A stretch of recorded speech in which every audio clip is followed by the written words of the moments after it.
Fala pessoal, tudo bem? Começando aqui mais um videocast, o que nos resta, meio ambiente e sustentabilidade. Hoje o meu convidado é o Jackson Araújo, diretor criativo da plataforma Trama Afetiva. Jackson, muito obrigado pela sua presença e vamos bater papo. Luciano, eu que agradeço, assim, porque a gente tem uma tese, quando você investe em trabalhar com sustentabilidade, você entra no buraco da solidão, entendeu? Porque é muito difícil diariamente você explicar todas as situações e tem uma frase da Greta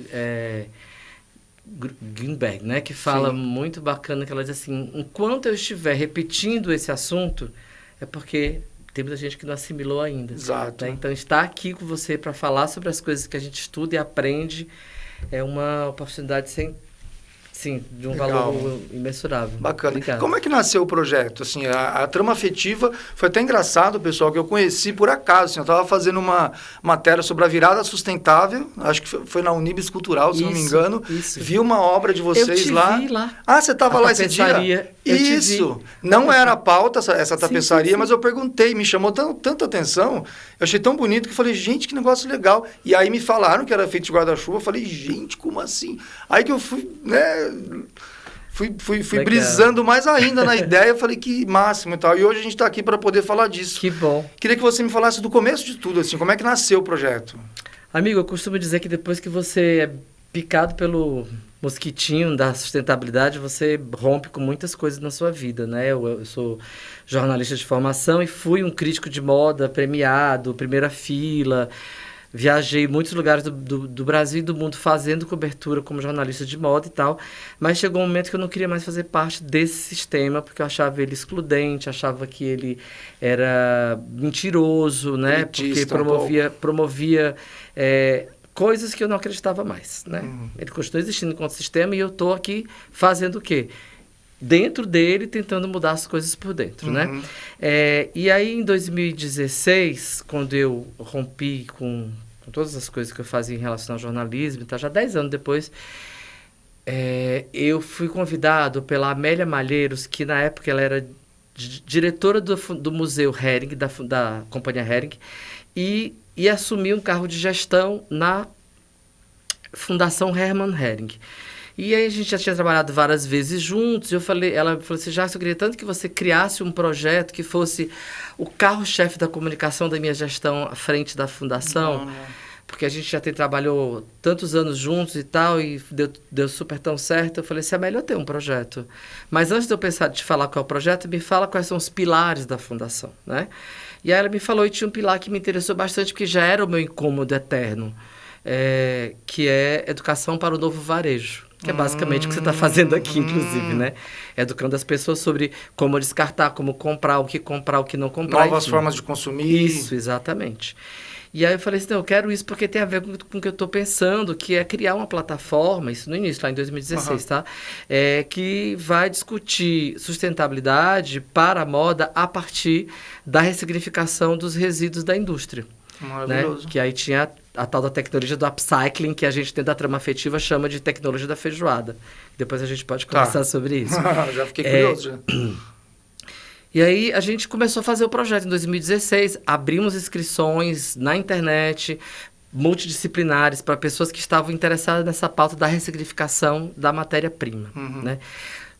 A gente começou a trabalhar ressignificando o índigo. E quando você começa a trabalhar com ressignificação de resíduo na indústria da moda, você descobre que o resíduo não é retalho.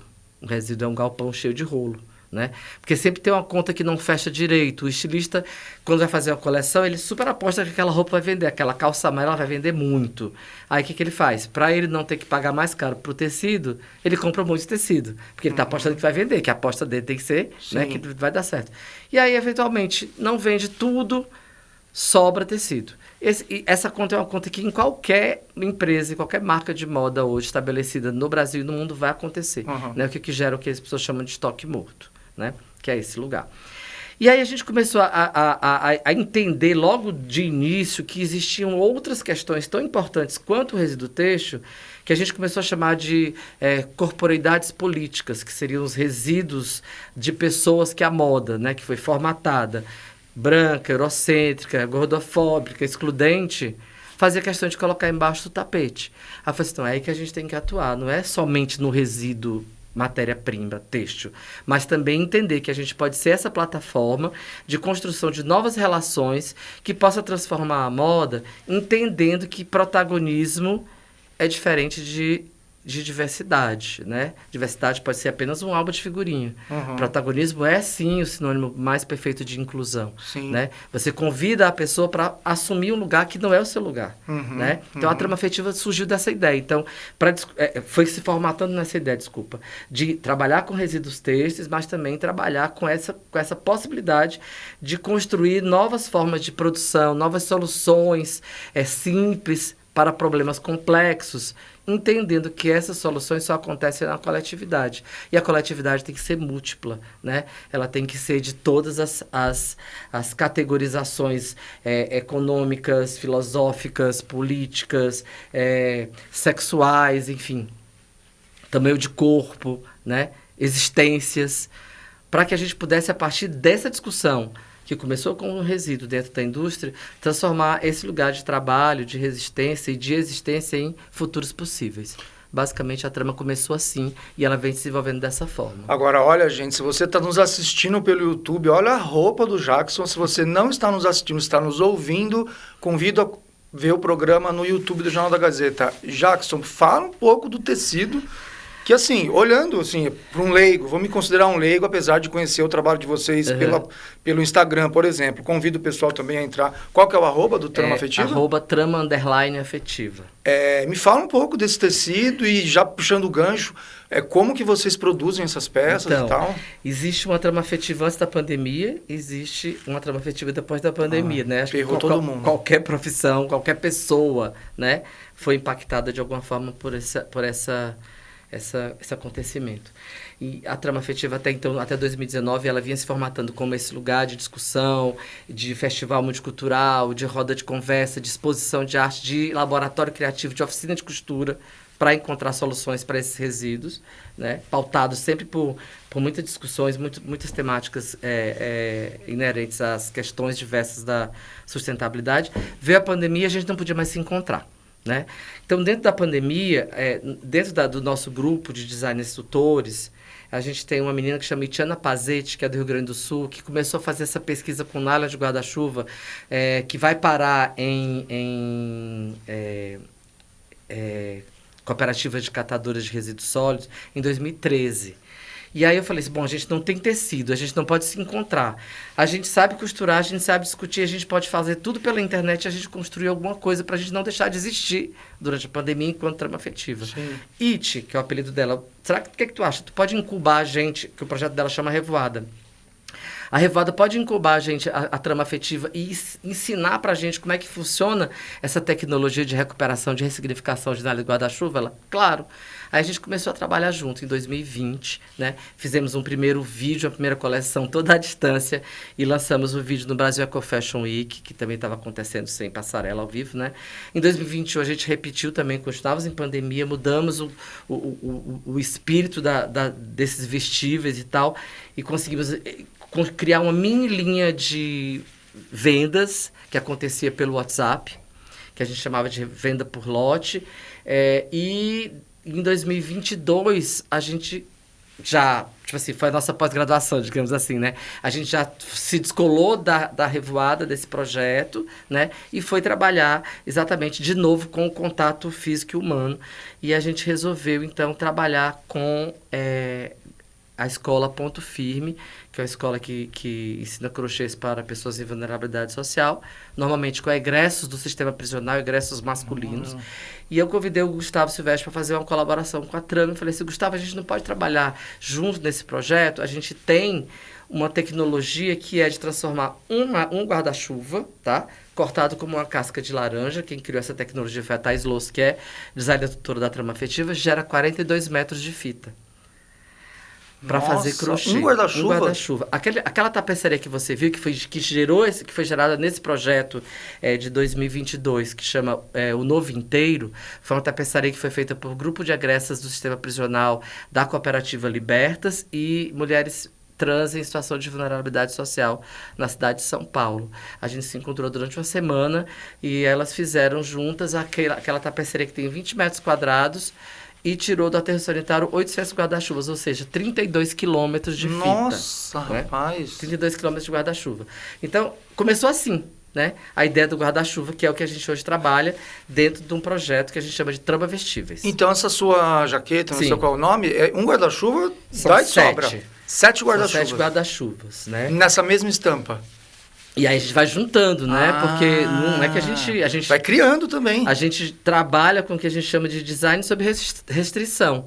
Porque o que vai chegar da cooperativa ninguém sabe, Sim. né? É uma surpresa. Pode chegar um pedaço de uma cor, um pedaço de outra. É assim que chega, né? Normalmente, se a gente recebe 120 guarda-chuvas num mês, de 30 a 40 guarda-chuvas é preto, né? Que é a maioria, né?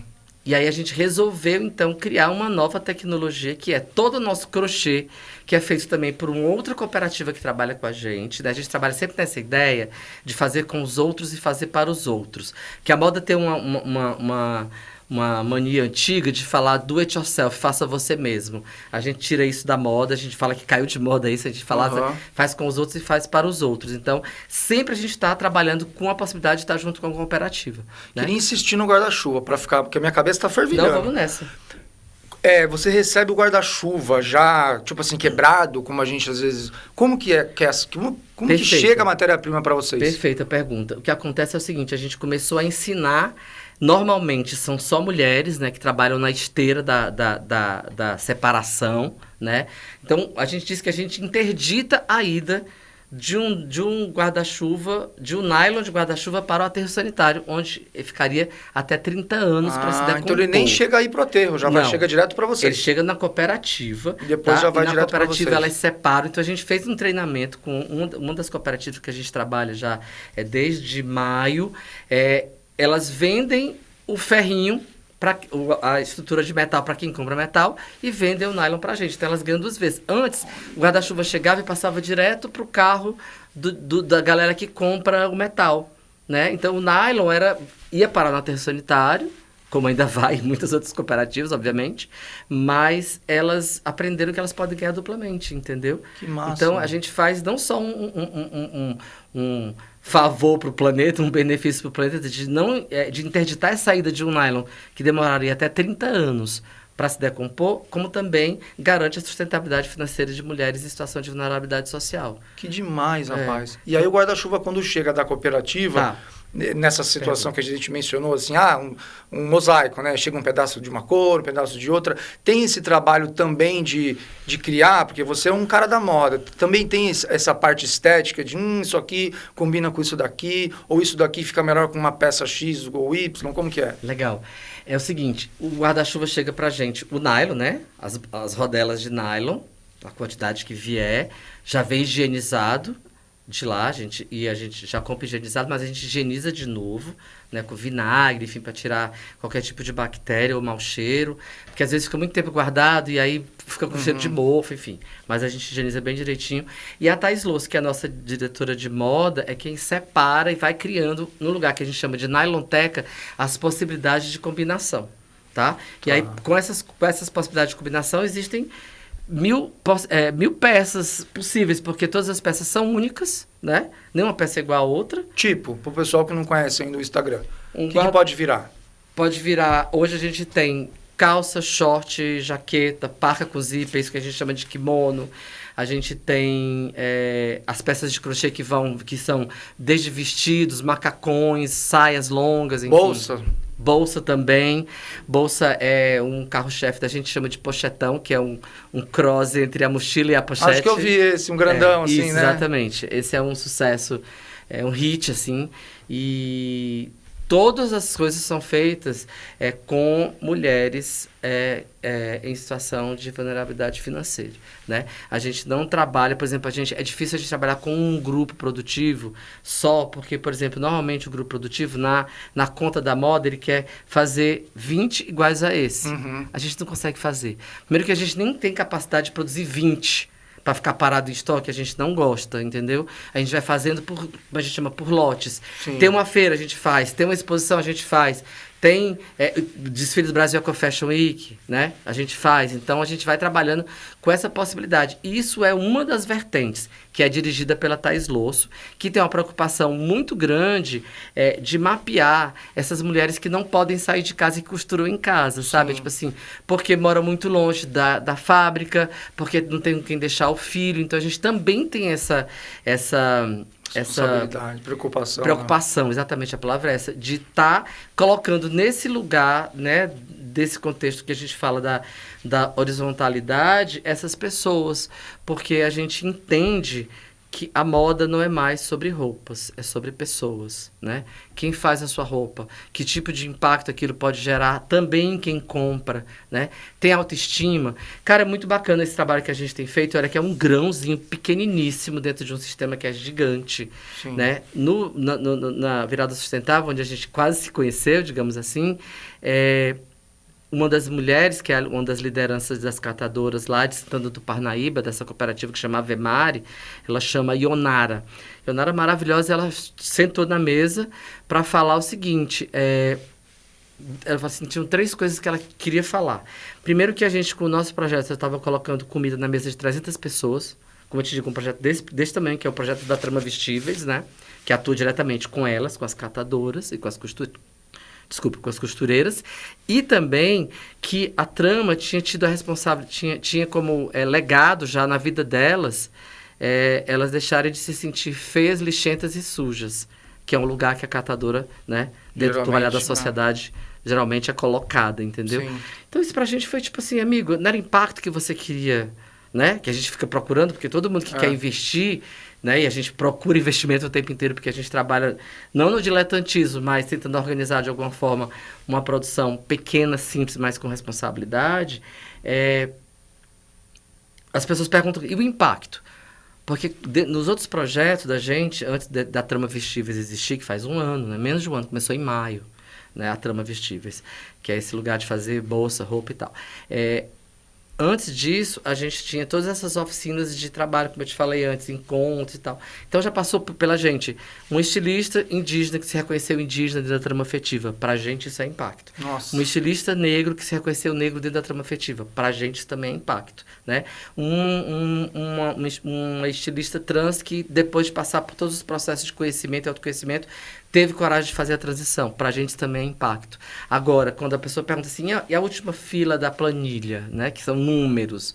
A gente nunca tinha, agora a gente tem. A gente consegue alimentar 300 pessoas. Ou seja, vai muito além de roupa. Roupa é só roupa e as outras coisas que você citou é só um detalhe. Isso, é o canal, né? É o digamos canal. assim, né? Então, por isso que é bacana a gente entender que as pessoas às vezes falam assim, não consigo entender muito quando você fala a moda não é mais sobre roupas, é sobre pessoas. É exatamente isso, entendeu? Sim. A roupa é um detalhe. O que interessa são as pessoas, o bem-estar, o bem-viver, né? Que tanto se fala no mundo pós-pandêmico do bem-viver que a gente busca.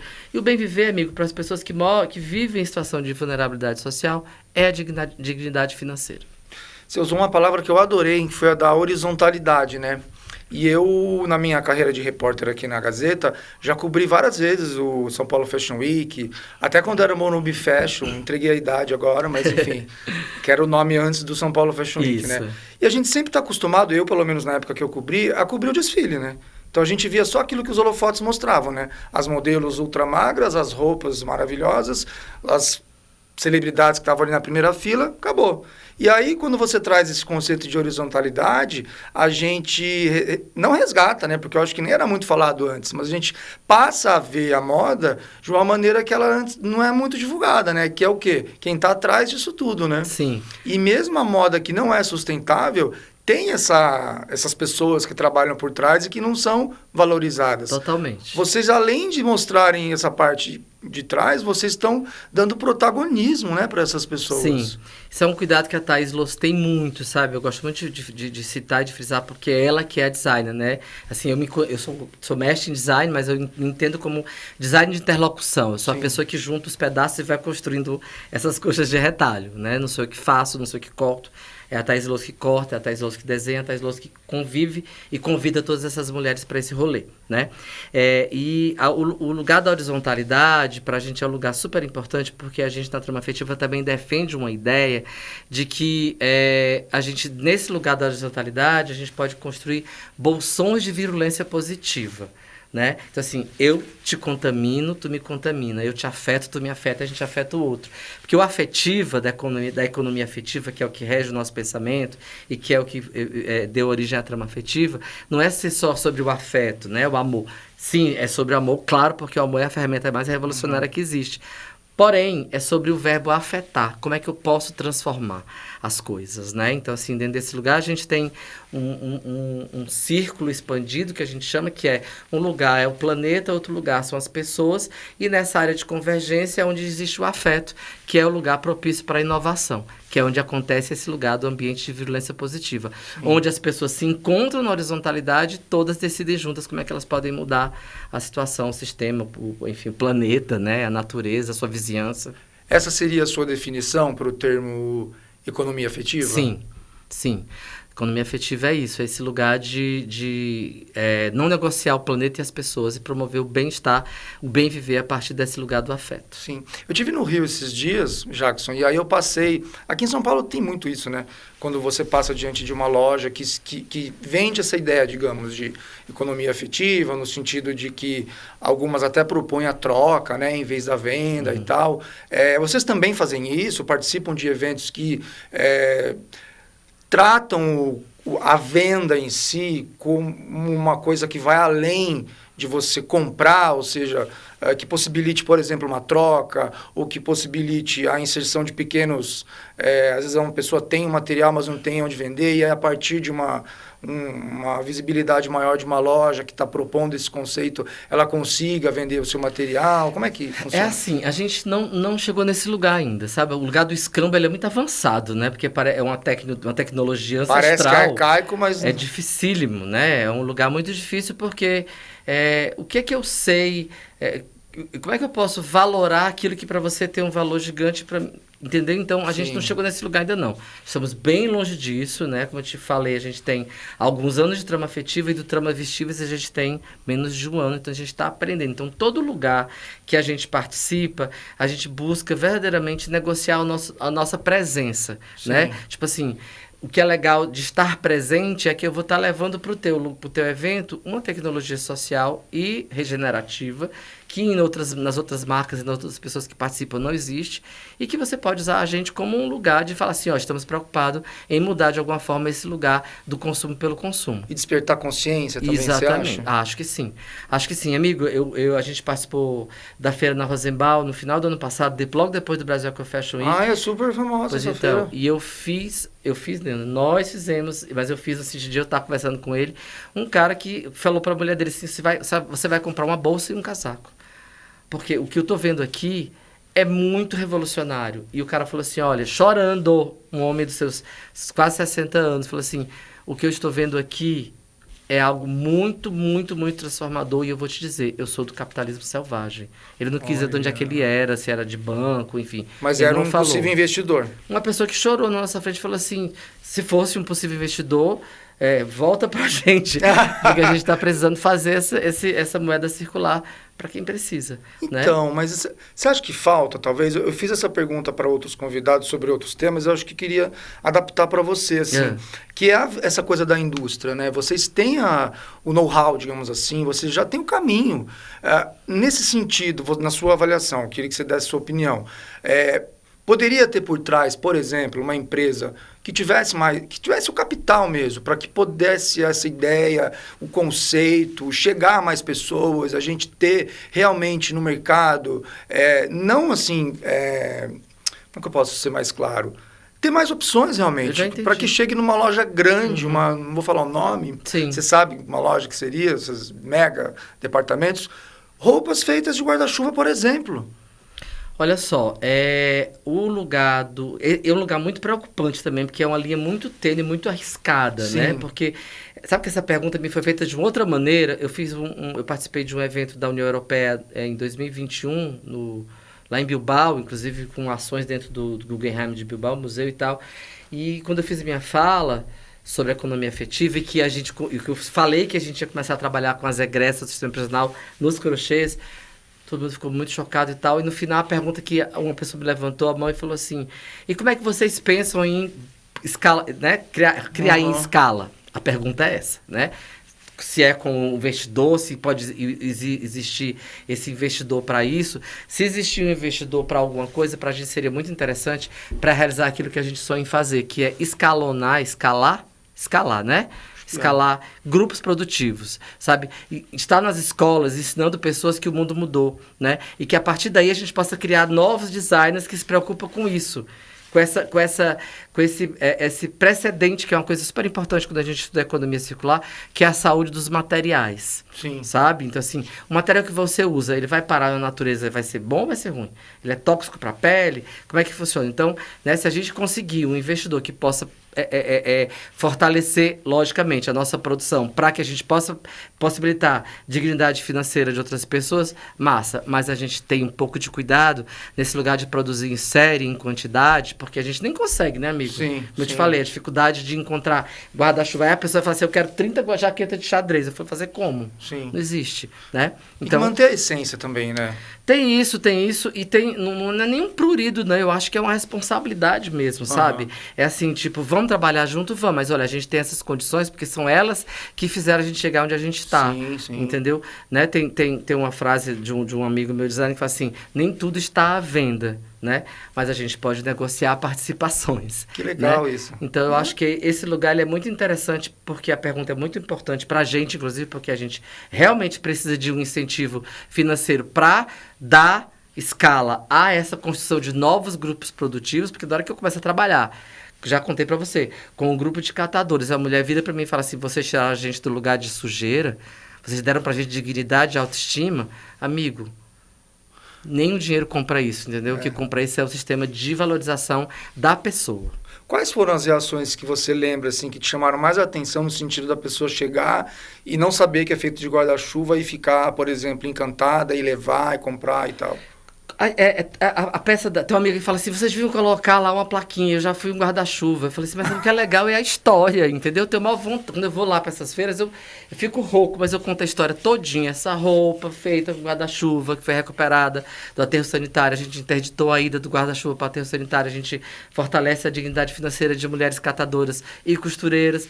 Eu conto a história todinha, porque não é somente a frase, eu já fui guarda-chuva, ela é importante, ela é midiática, mas o que vende tudo hoje, né, nesse lugar da sustentabilidade é uma boa história contada. Com certeza. Né? Então a gente faz questão de contar a história. Porque a pessoa vai estar levando a peça e uma história. Isso, ela começa a fazer parte, é como se ela estivesse comprando um passaporte de transformação de uma vida e de um pedaço do planeta. Sim. Né? Então a gente tem muito cuidado com esse lugar, mais assim, da produção, e respondendo a tua pergunta, fora a surpresa, não acredito, como assim? Aí a pessoa já fala assim, eu tenho um guarda-chuva, posso doar, a gente recebe, né?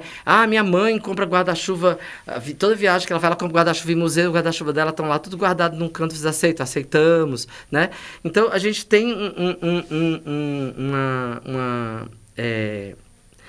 uma palavra chata, mas a gente procura ser empático no sentido de entender que a surpresa, ela é saudável, porque, né, o olhar tá muito, né, em tudo, amigo, em tudo o olhar da gente tem uma lente que é erradíssima, né, porque a gente vem há quantos anos trabalhando e atuando em estruturas racistas, gordofóbicas, transfóbicas, né, machistas, tóxicas, enfim, todas as estruturas, elas criam uma lente na gente que você fala assim, isso não existe.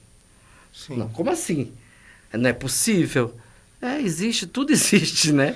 Sabe o que me impressiona, Jackson? Eu tenho a minha impressão, aí eu vou fazer aqui um testemunho mesmo, que além de estar contribuindo para a questão ambiental, vocês também estão contribuindo para uma questão social que vai muito além do meio ambiente, né?